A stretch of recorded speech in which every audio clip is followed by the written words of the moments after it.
Welcome to The Explainer. Today we're diving into something absolutely fascinating. We've got a set of sources that essentially try to diagnose the hidden physics of our modern economy. And, even better, they propose a mathematically grounded alternative. We're going to contrast the debt promise system we're all used to with a completely different model, one that's based on actual work and real-world value. All right, here's our roadmap for today. We're going to start with an autopsy of the current system, test its claims, dig into the root causes, and then we'll explore this proposed value physics alternative and finish up with the work-benefit macroeconomy. Let's jump right in. Starting with Section 1, the debt promise illusion. This is all about what capitalism claims it does versus what it actually does. We really have to examine the patient, our orthodox economic system, before we can talk about a cure. Now, our source material kicks things off with this pretty massive claim. It argues that in our current system, a loan triggers a recursive mathematical function of compounding interest. But here's the catch. Physical reality simply does not compound infinitely. Your capacity to generate physical, caloric, and economic output is strictly bounded. So when extraction demands more than the system's renewability rate, the text suggests the math becomes literally identical to taking what you do not have. So what exactly is a debt promise system? Well, it's defined here as an economic model relying on exponentially compounding interest applied to a finite base. Basically, instead of debt acting as a temporary tool for mutual benefit, the authors argue it becomes a perpetual cage designed to, and I love this phrase, farm human entropy, which is just a highly technical way of saying it drains your physical energy, your infrastructure, and your environment, all just to feed an abstract ledger that demands exponential returns. Moving right along to Section 2, testing economic claims using what the authors call the Convergence Test.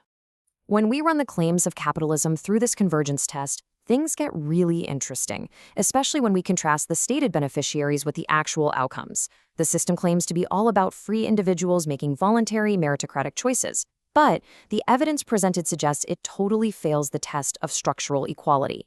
The argument here is that the starting positions are drastically uneven. The freedom of a billionaire and a subsistence worker to, quote-unquote, choose a loan? Yeah, biologically and mathematically, those are definitely not the same operation. And this leads us to what the text calls a massive mispricing of how value actually works. Look at the classical view on the left. The orthodox system treats the price mechanism as the source of value. It claims free resources, like rivers or the atmosphere, have basically no value until they are enclosed by a market. It's kind of like slapping a barcode on an apple tree and claiming you invented the apple. The source argues that by enclosing natural resources, the system just piles on massive financial overhead, supply chains, margins, shareholder returns, and calls that extraction value creation. But on the right, in the alternative view, price is simply a signal. The physical existence of the resource is the true value. Take a look at this curve. It perfectly visualizes the physics of the argument. This exponential line represents the orthodox debt loop, and it demands continuous, unending output from you. And it's completely disconnected from the lender actually providing any ongoing value. Once that loan is issued, the math just keeps climbing into the stratosphere. According to the text, it acts as an abstract, infinite demand placed directly on your very real and very finite physical energy. Which brings us to Section 3. The interrogative axes, where we expose the root cause of all this. So how does resource allocation get so inverted? The sources introduce these interrogative axes to explain it. A healthy economy asks what they call a Q4 question. Why does this exchange serve both parties? Now, that's a question with a natural satiation point. Everyone wins, and we're done. But the debt promise system replaces that with an unbounded Q5 question. How do we secure more debt? The text notes that this is a logical question, sure, but it's applied to the wrong plane. It literally has no termination condition. It optimizes for infinite accumulation, meaning more is always deemed better no matter the physical toll it takes on the real world. Now, if we plot economic actions on these moral and will axes, upsilon and psi, if you want to get Greek with it, the source argues we can map exactly where resources are going.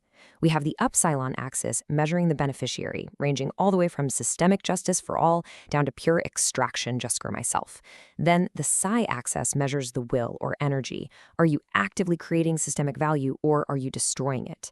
According to this model, mapping economic actions on these coordinates makes it crystal clear whether an exchange is building the greater good or if it's acting as a purely extractive force. And to keep this whole extraction machine running, the system relies on what's called the antisocial law of power. It claims the system must actively engineer desperation. It does this by keeping your savings buffers low and your alternatives constrained. In this view, manufacturing scarcity and urgency ensures that going into debt becomes a biological necessity, not an optional choice. It deliberately forces borrowers away from mutual benefit and right into that infinite extraction zone. All right, enough diagnosing. Let's look at the cure in Section 4, the value physics alternative. In this new framework of value physics, the whole concept of debt gets flipped completely on its head. Rather than an exponential curve trapping you forever, the source proposes a decay function. You can see it modeled right here. Mathematically, the debt actually shrinks and decays as you successfully build real infrastructure and lower systemic scarcity. And this decay isn't some arbitrary charity. The model explicitly ties the reduction of debt to the generation of actual physical reality. The authors call this a one-way thermodynamic funnel, where debt is just a temporary initiation spark. Think of it in 3 steps. Step 1, capital is injected strictly to get things started. Step 2, you push that energy through to a completed project, like, say, building a farm, a hospital, or a school. Step 3, you've now successfully expanded the total resilience of the system. Because the overall environment is now less scarce, the debt clears through the creation of objective reality. The thermodynamic circle closes cleanly. Makes a lot of sense, right? So how do we scale this productive energy up to a whole society? That's Section 5, the work-benefit macroeconomy, also known as the parallel polis.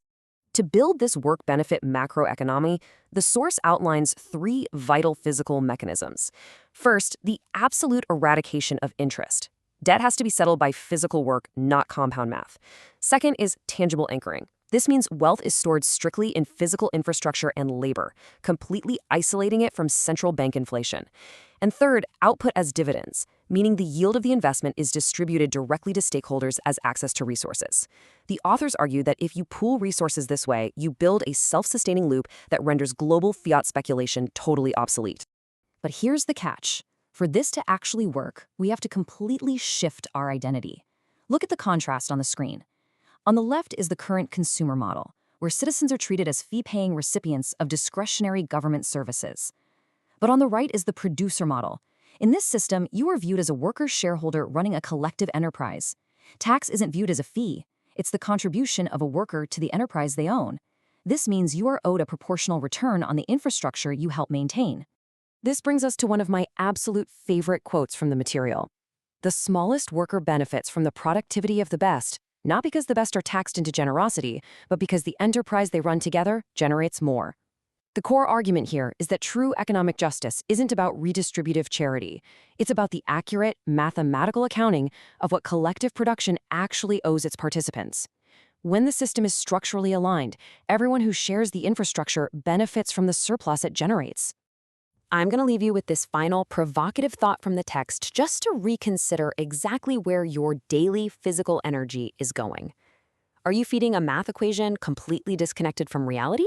Or should we be demanding a system that rewards actual physical value? Thank you so much for joining us for this explainer. Keep questioning the structure, and I'll catch you next time.